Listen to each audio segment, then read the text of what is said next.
Selamat datang di channel Pemuja Malam. Jangan lupa like, share, and subscribe ya. Terima kasih.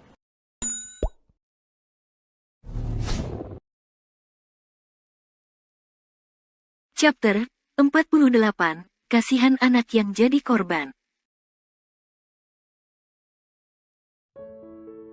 Sudah beberapa hari ini, Aluna merasa ada yang aneh dari suaminya. Arfian lebih banyak diam dan selalu menyendiri di ruang kerjanya.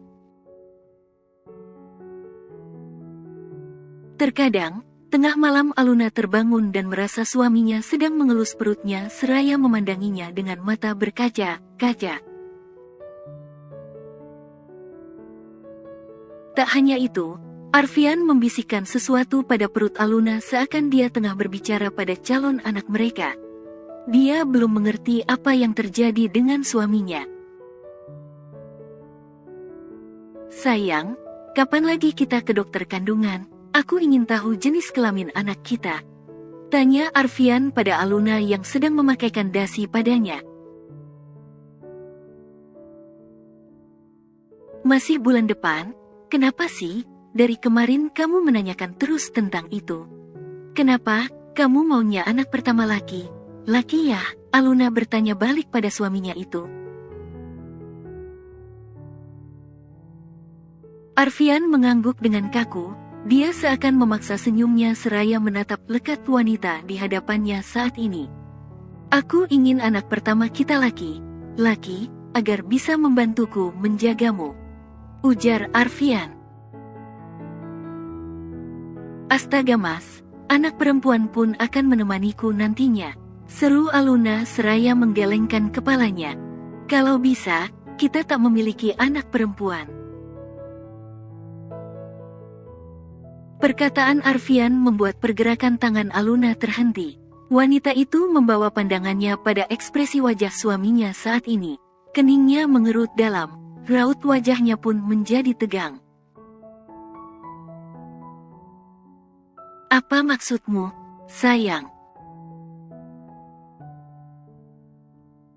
Maksud kamu apa ngomong begitu? Seru Aluna dengan tatapan tajam.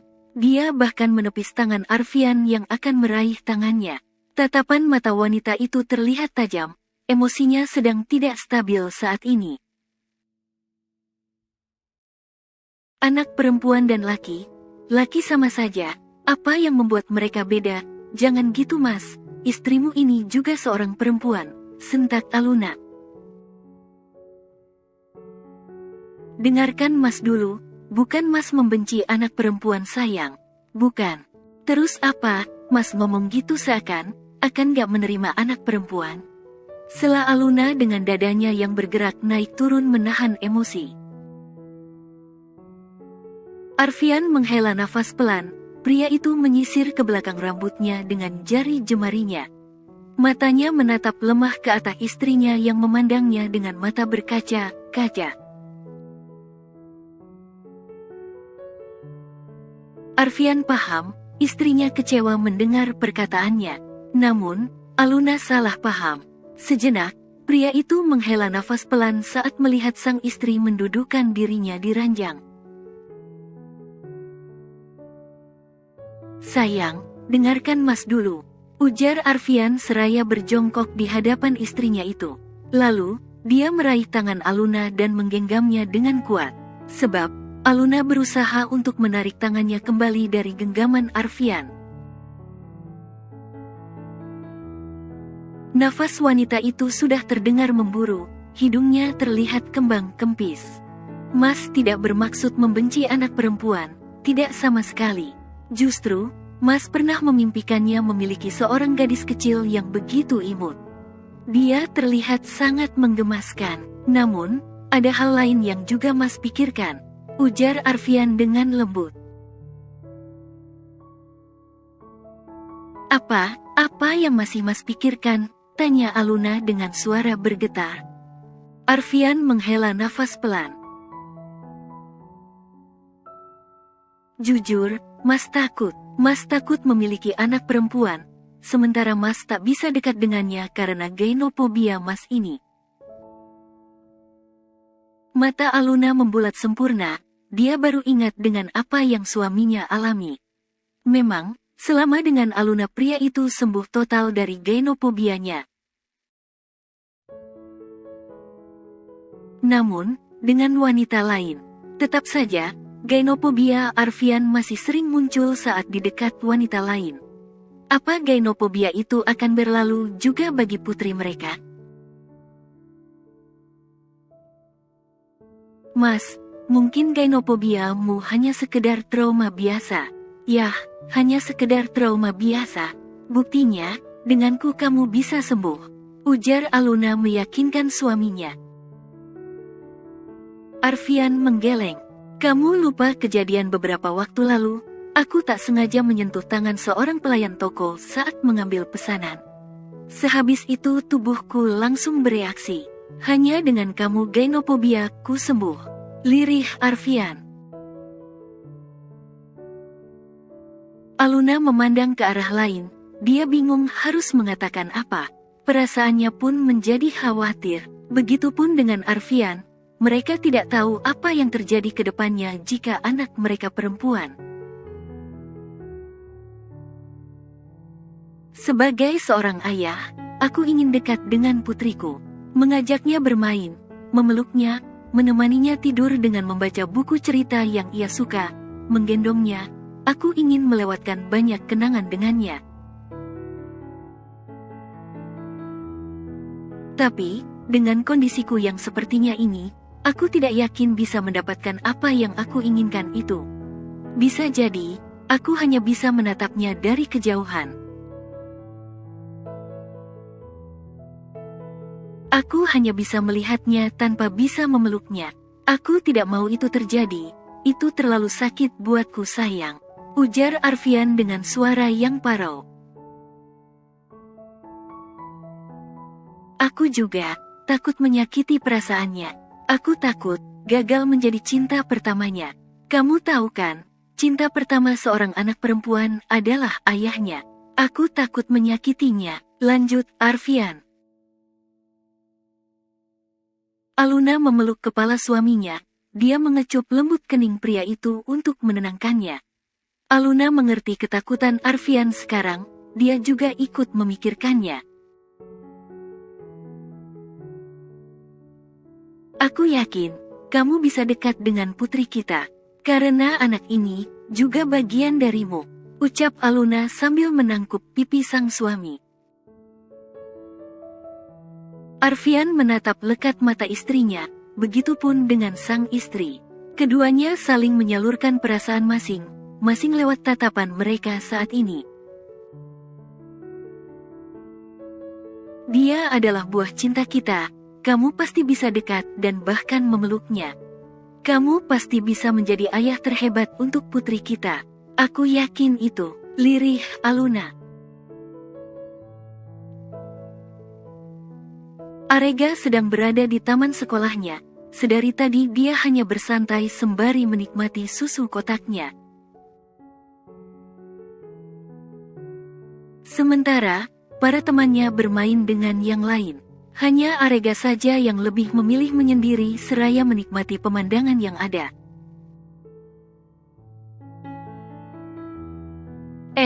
Nanti acara sekolah kamu mau nyanyi lagu apa? Lagu bel hitung, ujar seorang anak bertubuh gempal seraya berjalan bersisian dengan anak perempuan. Nda, aku mau baca puisi aja yang dikasih Bu Guru. Udah hafal kok, sahut yang lain. Arega yang mendengarnya pun menyipitkan matanya. Dia segera membalikkan tubuhnya dan memandang kedua temannya itu yang menghentikan langkah di dekatnya. Kayak lega dong, Epa, Peli. Koncel belondong tua, seru Arega dengan semangatnya pada kedua temannya yang bernama Eva dan Ferry. Kedua temannya itu saling pandang. Mereka tampaknya tak mengerti dengan apa yang Arega katakan pada mereka. Belondong tuh apa? Tanya keduanya. Belondong dah tahu, Kama. Lega nda tahu juga. Cuman lega tahu koncelna, kentang goreng kali, jawab Arega. Gimana? Tanya Eva. Arega berdiri, dia membenarkan dasinya dan bersiap akan mengeluarkan suara emasnya. Sementara, guru kelas mereka sudah memantau keduanya sedari tadi di ujung lapangan. Tampak, dia menunggu Arega yang mengeluarkan suara emasnya.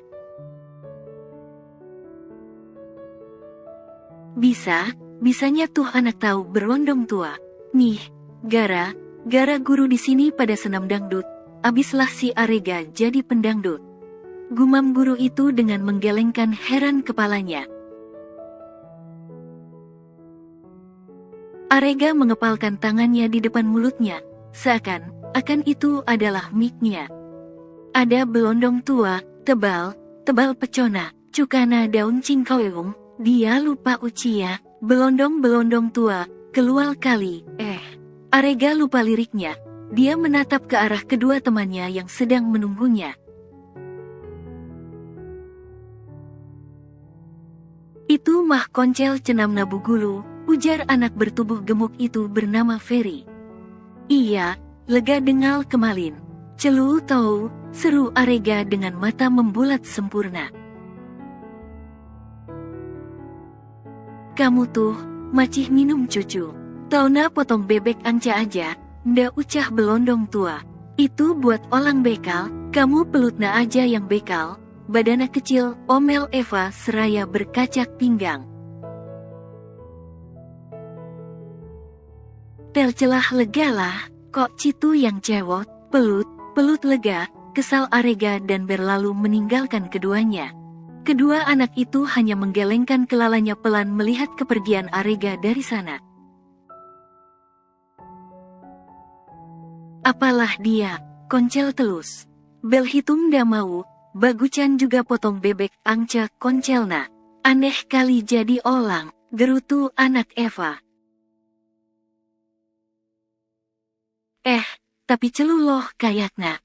Belondong tua, apalagi tadi, seru Ferry seraya menggerakkan tangannya. Kesal, anak perempuan itu pun memukulnya dengan kuat di bagian lengan. Sudah Arega, bertambah satu orang pengikut yang menyukai dangdut. Bukannya membelanya, malah mengikuti Arega. Anak itu pun menjadi kesal dibuatnya. Sudahlah, aku mau masuk kelas aja. Nda benel cemua kalian, ketus Eva dan beranjak pergi dari sana. Ci paling benel dakal, olang celuko, belondong tua, nanti aku tanya mamalah koncel belondong tua di mana. Gumam anak laki itu dan bergegas pergi dari sana. Mega tengah membereskan barang bawaannya, karena dia berencana akan pulang hari ini. Pekerjaannya sudah selesai, tinggal tahap perapihan saja dan itu bukan tugas Mega. Makanya, wanita itu memutuskan pulang hari ini ke kotanya. Namun, saat dia asik menata pakaiannya di dalam koper, tiba saja bel apartemennya berbunyi. Wanita itu menghentikan kegiatannya dan segera bergegas berjalan menuju pintu. Siapa sih? Gumam Mega. Setelah Mega membuka pintu kamar apartemennya, raut wajah terlihat kaget saat melihat Nalendra yang berdiri di depan unit apartemennya. Wanita itu pun menoleh ke kanan dan ke kiri, berharap ada orang lain yang bisa dia tanyakan tentang maksud kedatangan pria itu. Ada apa? Mau revisi lagi? Enggak ada ya, kontrak kita sudah selesai, seru Mega dengan raut wajah tak bersahabatnya. Dia pikir, Nalendra datang ingin memintanya untuk merevisi lagi. Bukan itu, kamu mau pulang kan? Tanya Nalendra secara tiba-tiba. Kening Mega mengerut dalam. Iyalah, ya kali tinggal seterusnya di sini. Aneh. Ketus Mega. Nalendra terlihat salah tingkah, pria itu menggaruk pelipisnya untuk menetralkan ekspresinya kembali. Pulang bareng aku, Ujar Nalendra yang mana membuat Mega terkesiap. Apa? Coba ulangi, kurasa telingaku lagi bermasalah. Ujar Mega seraya mendekatkan telinganya. Dia yakin dirinya salah mendengar, karena Nalendra tak akan mengajaknya pulang bersama. Dia tahu persis pria itu tak ingin ia dekat dengannya. Pulang bareng, kita pulang bersama, naik mobil bersama, seru Nalendra dengan kesal. Mega mengerjapkan matanya, dia menjauhkan tubuhnya dan menatap Nalendra dengan mata berkedip. Apa pria itu sedang sakit, tumben sekali ingin dekat dengannya. Apa ada sesuatu yang salah dengan pria itu? Itulah isi pikiran Mega saat ini. Kenapa aku harus pulang bareng kamu? Gak mau, ketus Mega dan berniat menutup pintu apartemennya kembali. Namun, secepat mungkin Nalendra menahannya. Keduanya pun saling mendorong pintu dengan sekuat tenaga. Sayangnya, tenaga Mega kalah dengan Nalendra. Pria itu berhasil mendorong pintunya. Ini kemauan Arega, dia ingin kita mengajaknya jalan sore ini, seru Nalendra dengan nafas memburu. Jangan bawa Arega ya, gak mungkin dia ngomong gitu kalau gak diajarin sama kamu, ujar Mega dengan kesal. Kok aku sih, ngapain aku ngajarin itu pada Arega? Ini jelas kamu yang bikin dia ngomong begitu, kan dia dekat sama kamu. Seru Nalendra tak ingin kalah. Pertengkaran mereka mengundang perhatian penghuni apartemen sebelah. Seorang wanita tua keluar dari unitnya dan berjalan mendekati kedua orang dewasa yang masih saling berdebat. Nak, kalau untuk anak, rujuk saja.